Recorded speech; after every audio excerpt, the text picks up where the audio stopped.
Hello and welcome to Adobe Live here on Behance. My name is Aaron Nace. I'm super excited for our segment, Lightroom Bootcamp. Join me today and over the next 4 days to learn more about Lightroom and how you can improve your photos.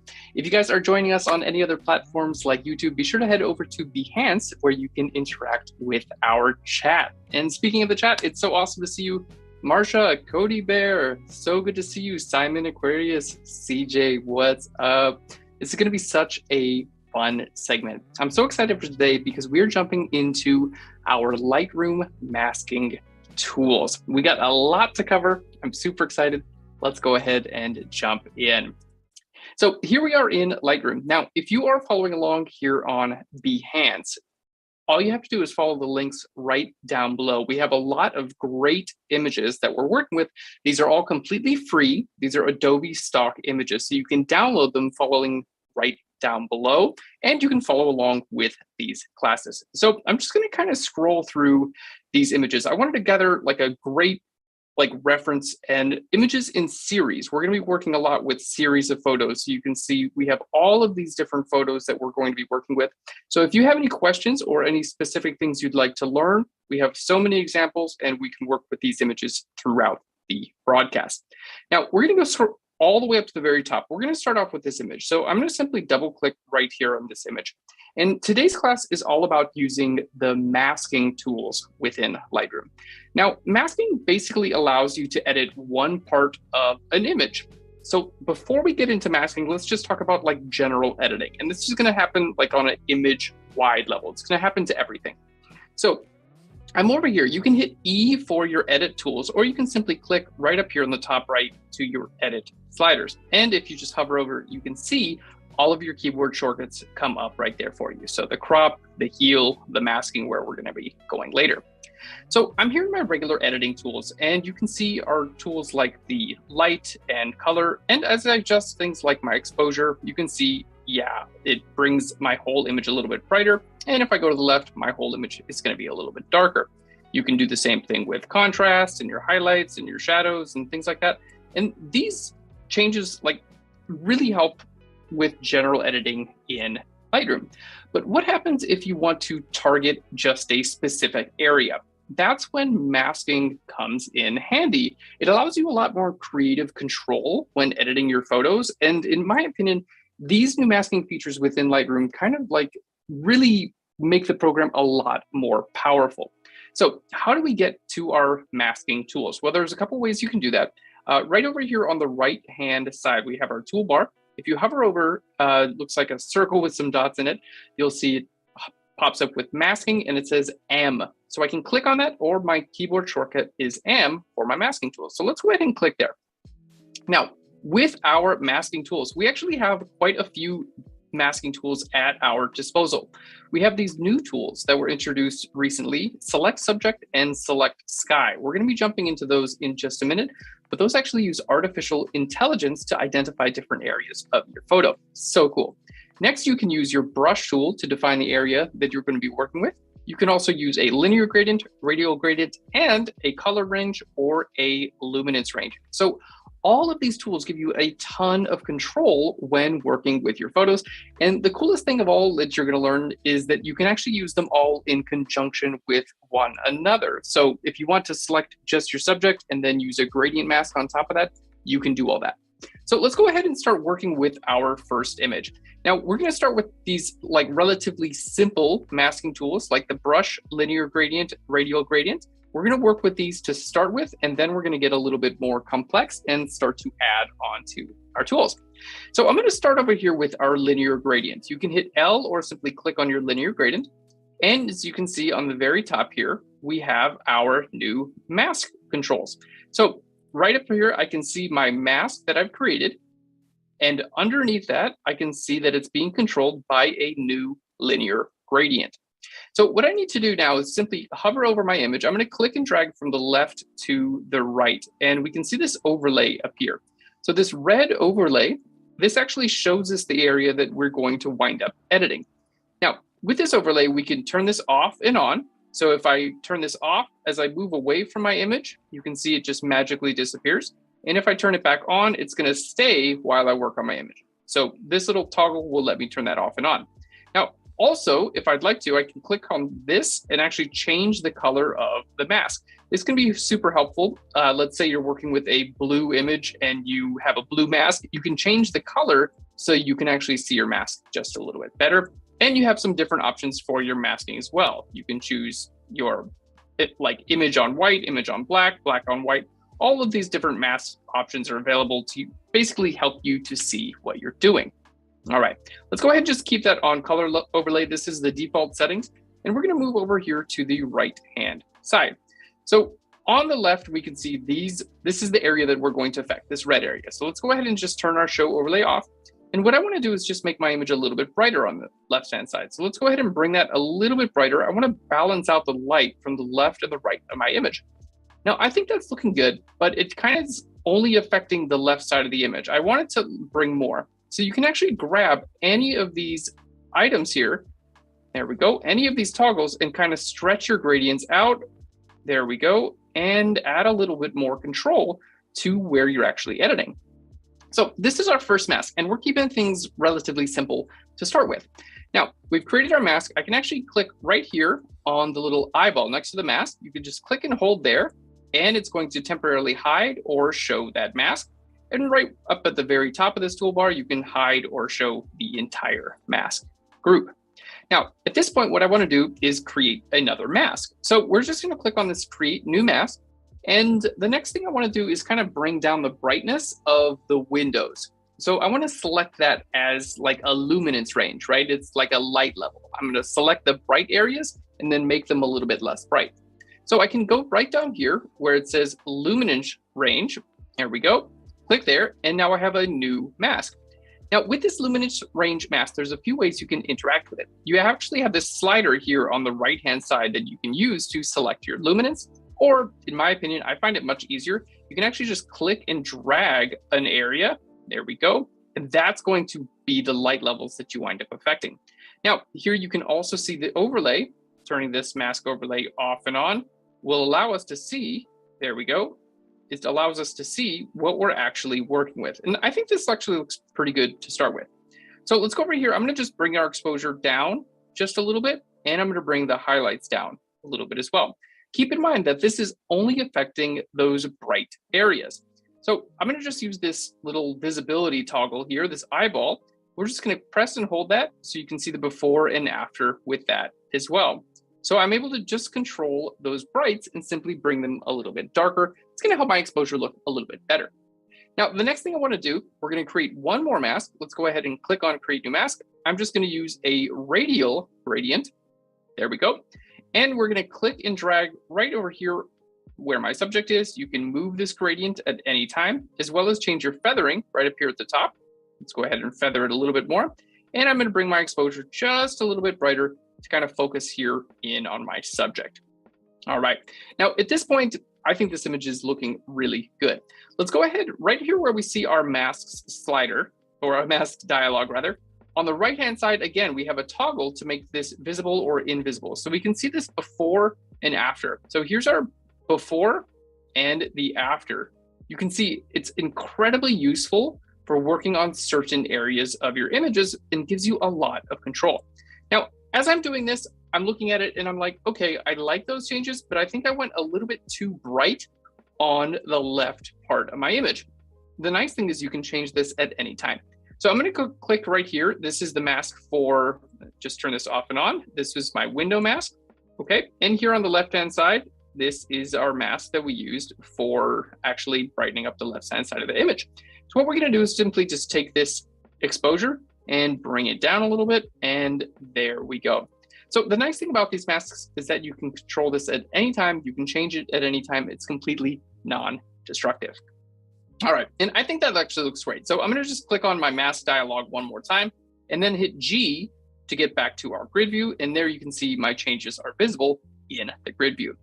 So we're looking really good, but we're going to be moving on to our next step. And this is actually allowing us to use artificial intelligence to select out our subject. Because in this case, it worked great, but we were just kind of using like relatively rough gradients to get the job done. What happens if you want to select your subject from the background? Let's move on to our next image. We're just going to double click here. And I think this is so cool, but I do think maybe I want the shadows of my subject to be a little bit brighter. And I want to work on the background as well. So we're going to move right into our masking tools. And now we're going to move into our select subject masking tool. So this uses artificial intelligence. Let's go ahead and click on select subject. Now you can see as I hover over my image, look at how well that works. It blows my mind, honestly, every time. It's like, it works really, really well. So this is now what I'm going to be editing, literally just my subject.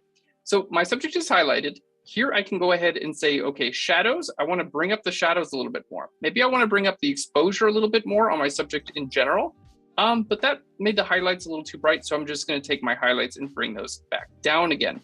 And we're basically evening out the lighting on my subject. So let's just turn this off and on. So there's the before and the after. This is so useful.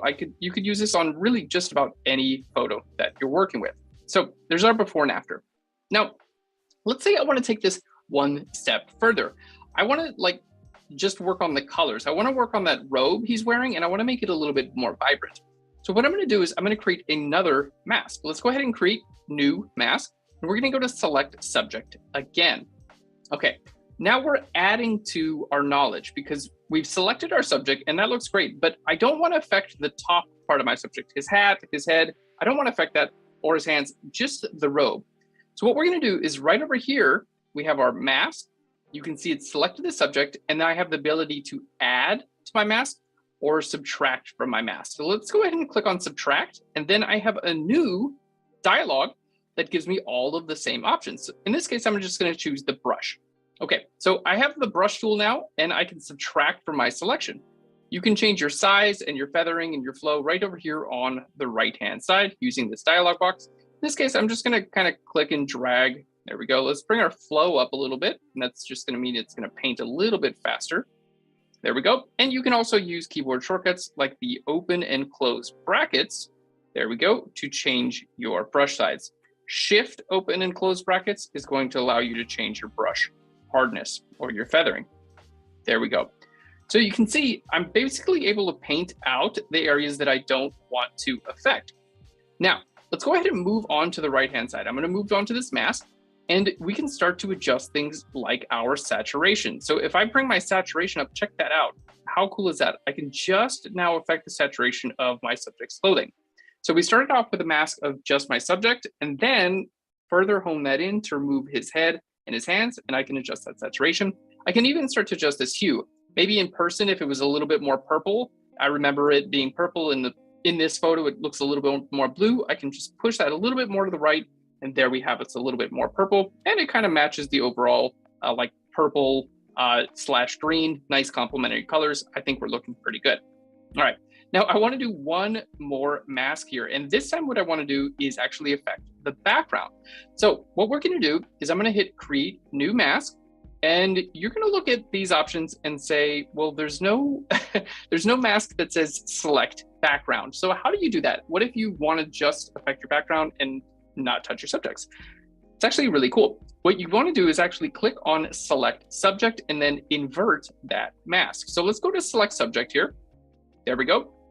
And now this mask, we have our little menu item right next to the mask. We're going to click there, and you can see all of these options here. I'm just going to click on this at the very top, invert subject selection.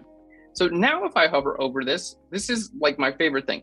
It's affecting everything except my subject. And with this, I think what I want to do is just take our saturation up just a little bit. And as you can see, this is not affecting my subject at all. It's literally just affecting the background.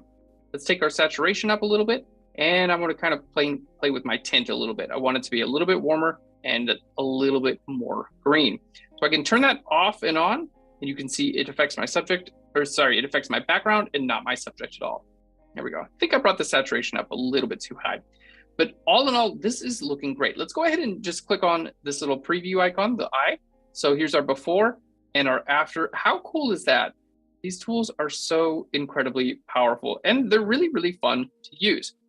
Now, here's the cool thing too. I did that on this first image, right? But I actually have a few different images in this series. So what happens if I want to take my changes from one image and apply this to another image? Well, what we're going to do is go back to our image here. Let's click on our masking. I'm going to go right down here to our little menu item under our editing tools. And I'm going to go down to choose edit settings to copy. There we go. Let's go ahead and click there. And I'm going to just start off with select none. And I'm going to say only copy our masking. Now we do have an option here, a little warning that tells us AI powered selections need to be recomputed on the target photo. That's good to know. I'll show you how to use that. Basically, all we have to do is now hit copy. It's going to take all of that information and copy it onto our clipboard, including the artificial intelligence selections. And now if I go to the next photo in my stack here, and I hit Control Command V, you can see I do have these new masks. But the thing that's going on with these new masks, right now we can't see anything because it says right now subject 1 needs to be recomputed. So all I have to do is click on this update button. There we go. It's going to find my subject and automatically make those changes to my background. How awesome is that? So as I just click here, I just hit update. It's going to automatically find my subject.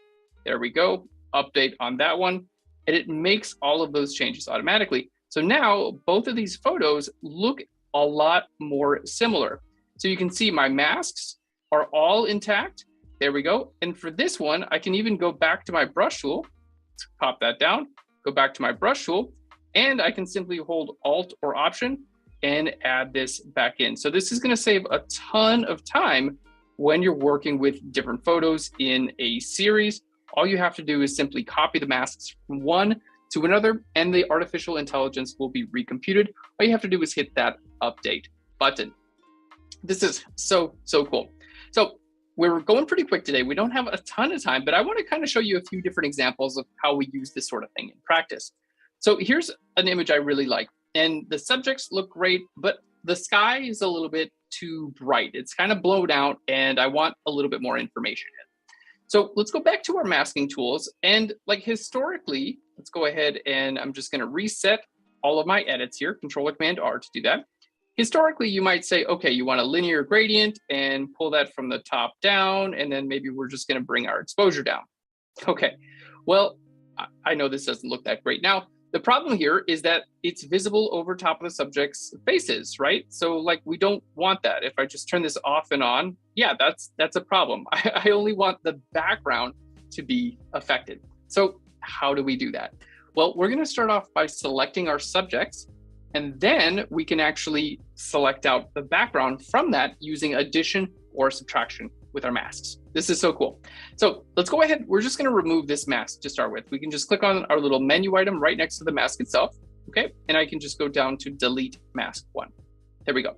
So if you want to like select your subjects or select your background, you want to start with select subject. So let's go ahead and select subject. And here we can see it selected both of our subjects. It knows there's 2 people in this image. It's looking really good. Now, if I start adjusting my sliders right now, you're going to see it's only going to start affecting my subjects. But we don't really want that, right? We want to affect our background. So the first thing we want to do is invert that layer mask. So we started off by selecting our subjects. Now we're going to invert it so it only affects the background. So let's go ahead right here to our little menu item. We're going to go to invert subject selection. There we go. Now it's affecting just the background. Pretty cool. So if I just start changing my exposure now, all right, cool. We're looking pretty good. We're almost there, but I still only want to affect the sky. Let's just bring our exposure down. There we go to start with so you can see. Now, if I only want to affect the sky, what I can do is actually subtract the rest of the photo from this selection. And you can do that with the linear gradient. So just like earlier, we're going to hit subtract. I'm going to go down here to linear gradient. There we go. And now I'm just going to click and drag from the bottom up. There we go. So I started off with a selection of my subjects. Then we inverted that. So it's just my background. And then I'm subtracting the bottom of the background. So now if I go back to the mask, I can do things like maybe I want to change the temperature of my image. I want to bring this a little bit more blue, right? There we go. I can change my exposure on this. And at any time I can go in and move these linear gradients or this mask and change any of these options. There we go. I think that's looking really nice. Let's just move the linear gradient up just a little bit, and we can even stretch it out just a little bit there as well. That is so, so cool. Now I'm gonna hit the little slash key above the return key on my keyboard so we can see the before and after. So here's our before and our after. Look at how nice and natural that looks. We're able to basically add sky detail behind our subjects and not have it affect the subjects at all. This is so, so cool. I think I overdid it a little bit, but not to worry. This is completely non-destructive. So you can just change this effect at any point in time. And then again, you can continue to add masks. So for instance, if I wanted to create a new mask, this one I only want to affect the subjects. And this time I'm going to bring up our saturation just a little bit because I really like the red colors and the blue colors in their outfits. I think they're really, really cool. So I'm just going to bring up the saturation on that. And that's starting to look really, really good. Look at that. Here's the before and after. Again, just use the slash key on your keyboard. So there's a before and after using these simple tools. Man, I love this. We've got one more example. We're going to move on down the stack here. There we go. And here's our subject. I'm going to hit M for our masking tools. And again, basically, my subject looks great. She's just in a lot of shadow. This happens when people wear hats. She's not getting a lot of sun on her. No big deal. What we're going to do is just go ahead and start by resetting this edit so it's back to its original. Let's go back to select subject. It identifies a subject. Even look at this. It gets all that detail in her hat perfectly. And then all I have to do is start bringing up some of my shadow values. Maybe we'll bring up our exposure just a little bit. I'm going to bring down saturation just a tiny bit. And we can start working with our contrast here as well. There we go. So if a person is in a little bit of shadow, man, it's no longer a problem. Let's click on that little slash key. There's the before and the after. Such nice changes. And like really, that doesn't take long at all to do. Now you can click off of your masking tools and go back to your general edits, which is just going to affect everything. And I'm going to bring our vibrance up because I like this green color that's going on and the pink color in my subject's shirt. I think all in all, we're looking really good. I'm going to make the white balance just a little bit cooler. And then you know what? I want to bring a little bit more attention right to the subject. So let's go back to the masking tools. We're just going to create a new mask and I'm just going to use a radial gradient. Sometimes it's kind of fun to just add a highlight in the center of the image. Let's just bring our exposure up just a tiny bit there. Fantastic. Now, maybe I want to do a vignette around the image, rest of the image. So we're going to create a new mask. We're going to go to, again, a radial gradient. This time I'm going to click and drag, but we're going to go to where it says invert. And now I'm going to make the edges just a little bit darker. There we go. Let's go ahead and make that a little bit bigger. And there we go. Let's just click on that slash key to see there's our before and our after. This is awesome. I've been using Lightroom for many years, and to see these tools working so well and so easily is fantastic. Not to mention all this syncs perfectly on the cloud, and all of these tools that we use today are available on Lightroom mobile as well. So you can make those same adjustments on your phone or tablet, and you'll see them update in real time on your computer. I am super excited about these masking tools, and throughout the next 4 days, we're going to be using these tools in conjunction with many other tools here in Lightroom. I am so excited. Once again, I want to thank everyone for joining us in the chat today. It's been so awesome to see you. Thanks so much, everyone, for joining us. Jesus Ramirez, what's up, man? Great to see you. Marsha, Azral, thanks so much. Bruce Gonzalez, you guys are awesome. Thank you so much for joining us today. Be sure tomorrow to check us out at the exact same time. We're going to be moving into color grading and creating presets. We have some new exciting tips and tricks for you that I'm very excited to show you. Thanks so much, everyone, and we'll see you tomorrow. Bye-bye.